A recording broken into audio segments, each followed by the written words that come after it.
आज चल रहे हैं इसी कथा में। कल आपको याद हो कि हमने सुना था कि सती देवी ने देह त्याग दी, भगवान शिव ने पुनर्विवाह किया। तारकासुर नाम के राक्षस को मारने के लिए देवताओं ने शिव जी से कहा महाराज विवाह करिए। पार्वती जी ने तपस्या की, शिव पार्वती जी का विवाह हुआ।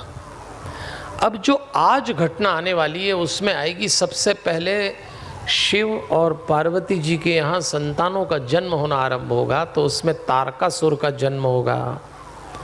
फिर आज गणेश जी महाराज आएंगे, फिर आज कुछ युद्ध की कथाएं होंगी। आज तो एक बार भगवान कृष्ण और भगवान शंकर भी आमने सामने आ जाएंगे। उसके बाद हनुमत अवतार होगा। आज हनुमान जी भी कथा में आ जाएंगे। फिर अब हनुमान जी कथा में आ जाएं तो फिर तो कथा अलग ही रूप ले लेती है। उसके बाद अर्जुन के वनवास में शिव जी ने कैसे कृपा की, इस सब की कथा आएगी। और थोड़ी सी बात ज्योतिर्लिंग की होगी, और कल हम पूरी ज्योतिर्लिंग की कथा सुनेंगे। कल एक ही दिन में 12 ज्योतिर्लिंग घूमना है, ये सारी कथा है।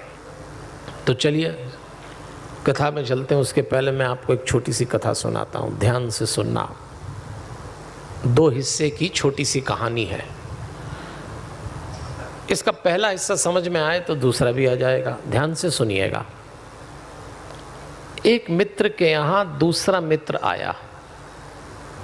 जो मेहमान मित्र था वो नेत्रान, मतलब उसको दृष्टि नहीं थी, अंधा था।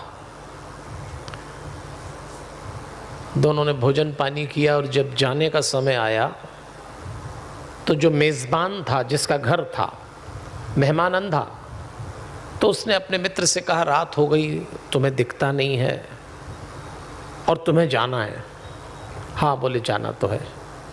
अंधे को यही परेशानी थी, पर अंधे ने कहा अपने को क्या दिन और क्या रात, चले जाएंगे।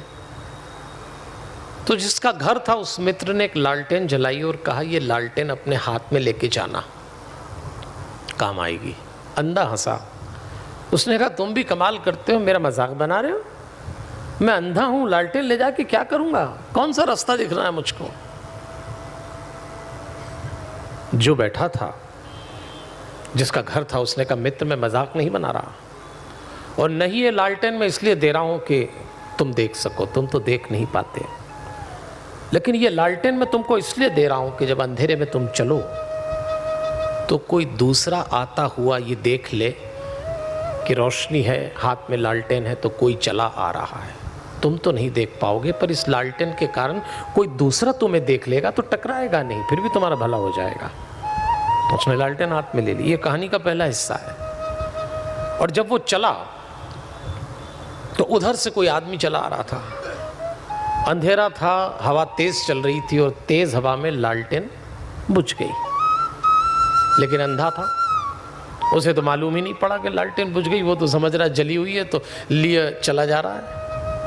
अंधेरा था, अंधेरे में जो आदमी आ रहा था धड़ाम से इससे टकरा गया।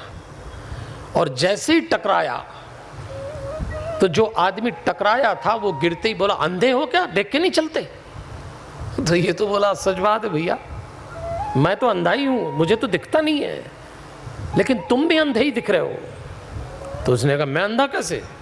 बोले तुम्हें नहीं दिखता, मेरे हाथ में लालटेन है और जल रही है, लगता तुम भी अंधे हो। उसने कहा नहीं भैया मेरी तो आंखें हैं, पर सच तो है कि आपकी लालटेन बुझ गई है।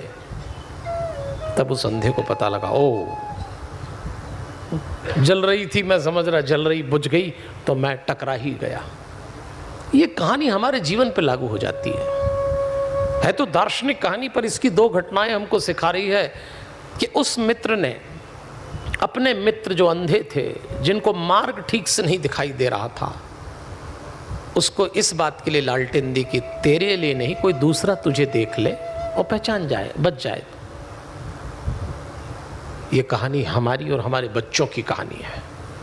हम अपने बच्चों के हाथ में ऐसी ही एक लालटेन देते हैं, संस्कार की, शिक्षा की, परिश्रम की, विचारों की, दिशा निर्देश की। लो ये लालटेन और जाओ इस प्रकाश में, यही तो करते हैं हम।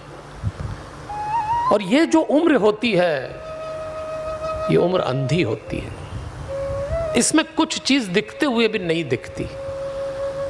माँ बाप देख रहे होते हैं तभी तो बच्चों से कहते हैं तुम्हें नहीं दिख रहा, हमें दिख रहा है, इसके पीछे क्या है।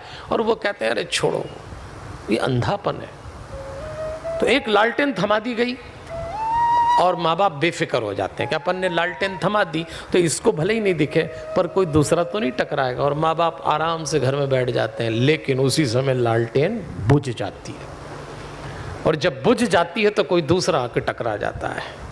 इसको कुसंग कहते हैं। माँ बाप को पता ही नहीं लगता कि घर से निकला हुआ बच्चा कब किससे टकरा गया, क्योंकि लालटेन बुझ चुकी है। प्रतीकात्मक बात है। फिर आपको पता लगता है कुछ ऐसा हो गया जो नहीं होना चाहिए, और बड़ी तकलीफ हो जाती है। इसलिए एक ऐसा प्रकाश इनके जीवन में सौंपना पड़ेगा जो कभी किसी झोंके से न बुझे। उस प्रकाश का नाम है गुरु कृपा, उस प्रकाश का नाम है भगवान का भरोसा, उस प्रकाश का नाम है संस्कार, जो हमें समय रहते इन बच्चों को देना चाहिए।